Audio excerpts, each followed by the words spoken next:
नमस्कार, मैं हूं एस के मालवी और आप देख रहे हैं H24 में बहुत बहुत स्वागत है आप सभी का।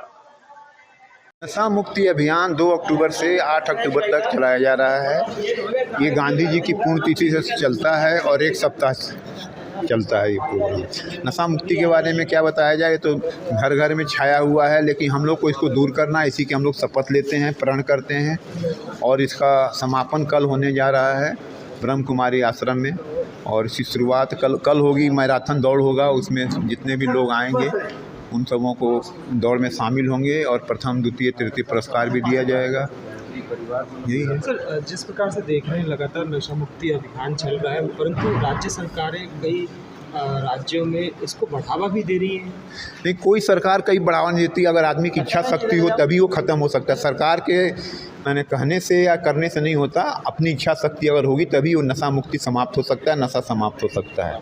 सरकार का अपना नियम कानून होता है, हम लोग उसमें हस्तक्षेप नहीं कर सकते। लेकिन ये है कि नशा मुक्ति के लिए जो प्रचार प्रसार है उसी के द्वारा आदमी नशा को ख़त्म कर सकता है, छोड़ सकता है। अपने को दृढ़ शक्ति रखनी पड़ेगी। छोटे बच्चे भी कहीं ना कहीं आजकल कई प्रकार के व्यसनों में लिप्त होते जा रहे हैं। अधिकतर देखने में आता है पब्लिक प्लेसों में बच्चे सुलेचन वगैरह सुनते रहते हैं। सरकार इस ओर कहीं ध्यान नहीं दे रही। नहीं, शासन की तरफ से स्कूलों से 100 मीटर की दूरी पर इस तरह के जितने भी दुकानें इन सबों को बंद कराया जाता है। शासन हर तरह से प्रयत्नशील है कि कोई नशा न करे। उसी के तारतम्य में वर्ष में 4 बार हम लोग नशा मुक्ति के लिए शपथ लेते हैं, प्रचार प्रसार करते हैं और इसका नशा को क्या इसकी बुराइयां हैं इसके बारे में हम लोग बताते हैं। और स्कूल में भी बताएं कितने NGO ने अभी तक नशा मुक्ति के लिए काम किया है, उसमें बात है। हमारे यहाँ नशा मुक्ति के लिए नशा मुक्ति केंद्र है, जिसमें कि 5 NGO इसमें काम कर रहे हैं और कुछ लोगों को हमारे विभाग से मान्यता सबों को मिली हुई है।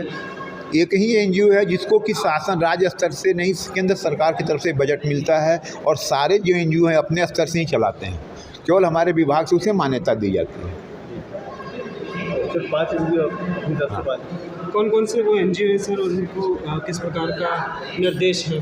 शुद्धि नशा मुक्ति केंद्र है, श्री शुद्धि है, प्रताप है, इस तरह से और भी हैं। नमस्कार, मैं कोकिला चतुर्वेदी, मध्य प्रदेश जन अभियान परिषद में जिला समन्वयक हूँ।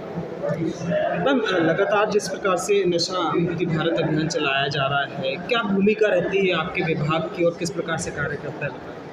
देखिए, मध्य प्रदेश जन अभियान परिषद मध्य प्रदेश में सबसे अधिक ज़मीनी स्तर पे काम करने वाले सरकारी संगठनों में से एक है।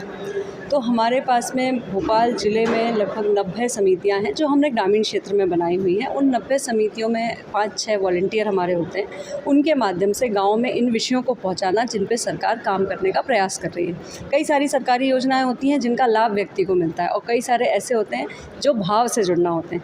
जहाँ लाभ की बात है वहाँ सरकार की अन्य योजनाएँ हैं और जहाँ भाव की बात है वहाँ जन अभियान परिषद है। जैसे अभी जो अभियान 2 अक्टूबर से 8 अक्टूबर तक मद्य निषेध सप्ताह अंतर्गत नशा मुक्त भारत अभियान, ये पूरा एक अभियान है जो साल भर चलता है, 2 सालों से चल रहा है। इसके अंतर्गत ये सप्ताह जो हम मना रहे हैं, इस सप्ताह के अंतर्गत छोटे छोटे गाँव में चौपालों के माध्यम से बच्चों के बीच में बैठ के, युवाओं के बीच में बैठ कर के न सिर्फ नशे की बुराई के बारे में बताना, बल्कि उनकी ये स्थिति क्यों बनी इस पर भी बातचीत करना, इस पर भी चर्चा करना। ऐसी एक अच्छी खासी वॉलंटियर्स की हमारे पास टीम है जो उनसे बात करती है। शहरी क्षेत्रों में भी जैसा सामाजिक न्याय विभाग का NGOs के साथ में एक संबंध होता है, ऐसे जन अभियान परिषद NGO फील्ड में काम करने वाला सरकार का विभाग है। तो हम उन NGOs के माध्यम से अलग अलग गतिविधियां करते हैं, छोटी छोटी बस्तियों में करते हैं, स्कूल कैंपस, कॉलेज कैंपस में करते हैं। और नशा मुक्ति क्यों ज़रूरी, ये भारत के लिए क्यों ज़रूरी, जब हम इसका एक ब्रॉड प्रोस्पेक्टस दिखाते हैं हमारे बच्चों को, तो फिर उनको लगता है कि मेरा नशा करना सिर्फ मेरे लिए नहीं, मेरे परिवार और मेरे देश के लिए कितना हानिकारक हो सकता है। और ये भाव की बात है।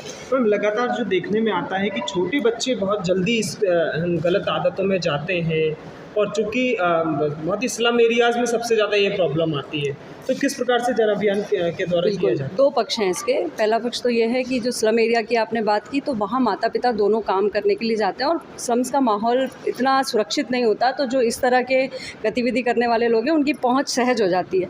दूसरा, बच्चों का जो आपने बताया, तो हम तो बच्चों के बीच में संस्कार शालाएँ चलाना, उनको विभिन्न गतिविधियों के माध्यम से इसमें दूर रखना, ये सब काम विभागीय हम कर रहे हैं। NGO इसमें बहुत बड़े सहयोगी हमारे हैं, क्योंकि वे भी अलग अलग बस्तियों में इस प्रकार से हमने प्रयास किया है एक नेटवर्क खड़ा करने का। लगभग 80 वार्ड में अभी तक हम पहुँचे हैं, जहाँ हमने एक एक दो व्यक्ति ऐसे चुने हैं जो कि नशा मुक्ति के ऊपर काम करना चाहते हैं और वो बस्तियों में अपने लोगों के बीच में जाके काम करेंगे। अच्छा मैम, एक छोटा सवाल है, शहरी क्षेत्र में जो बच्चे स्कूल जाती हैं, कॉलेज जाती हैं, आजकल वो भी नशे में लिप्त नजर आती है, सिगरेट पीते हुए देखिए, किसी भी घंटी पे आपको। बिल्कुल सही कह रहे हैं आप। बात सिर्फ इतनी है, जो चीज़ें सहजता से उपलब्ध होती हैं उन चीज़ों की तरफ लगाव, आकर्षण अपने आप होता है। वातावरण तो प्रदूषित है ही, बच्चे कितना बचेंगे? वो एक खिलता हुआ फूल है, जैसे उस पर कुछ जैसे होता है आजकल मुरझाई हुई चीज़ों को केमिकल डाल के ताज़ा कर दिया जाता है, इस तरह की उन बच्चियों की मानसिकता। उनको लगता है इसमें कुछ नया है, इसमें कुछ नया, ये करके देखते हैं। और ये बहुत बड़ा एक है, मुझे लगता है इस पर तो चर्चा करनी चाहिए आपको, ये किस तरह से ये पूरा जो है जाल बिछाया हुआ है युवाओं के लिए, और इसमें कैसे बच्चे फंस जाते हैं। उनको पता भी नहीं होता कि वो कब फंस गए। उनको लगता है अरे हमने तो अभी 2 ही बार किया था ना, अब तो कभी कभी मन होता है तो करते हैं। वो कभी कभी कब रोज़ में बदल जाता है वो उनको पता भी नहीं चलता। तो ये पूरा जाल है जिसमें बच्चा फंस जाता है और बाद में इससे पछतावे के अलावा उसके पास कुछ नहीं रहता। आज के लिए इतना ही। हम मिलेंगे कल फिर एक बड़ी खबर को लेकर। तब तक के लिए दीजिए हमें इजाज़त।